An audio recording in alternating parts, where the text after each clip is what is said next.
Welcome to part 2 of Misconceptions, where I talk about some of the misconceptions that I've had of Asian history by being raised in America and basically having to see Asian history through media more than anything, which has understandably distorted the truth of Asian history for the purpose of entertainment. In this part of Misconceptions, I'm going to be talking about one of the #1 misconceptions in Asian history, which is the concept of geishas being prostitutes. A lot of America has assumed that geishas are prostitutes, myself included.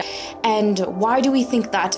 Mainly it is because of this book right here, Memoirs of a Geisha. I'm going to read the back to you out loud. In the Memoirs of a Geisha, we enter a world where appearances are paramount, where a girl's virginity is auctioned to the highest bidder.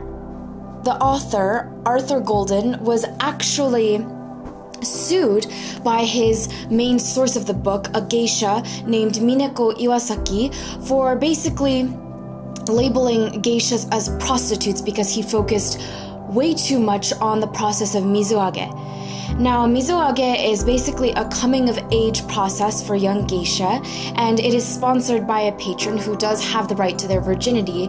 However, it is arguable that this process is actually prostitution. That does not mean that geishas are prostitutes. That's not what they are. That's not what their purpose is. The job of a geisha is to be a skilled artist. So a geisha is to be knowledgeable in certain arts such as Japanese tea ceremony, as I've been learning, flower arrangements, and calligraphy and dance. And her job is not to entertain men sexually, but just to entertain men in general. And yes, there were relationships between geishas and patrons, but that doesn't necessarily mean that geishas were prostitutes. That just means that they were human and they had relationships through their work. I hope that you guys enjoyed this little talk about my misconceptions as an American person about Asian history, and I hope I've cleared up any misconceptions for any of you. And please check out my previous video of misconceptions on the topic of foot binding in China, which I will also link below.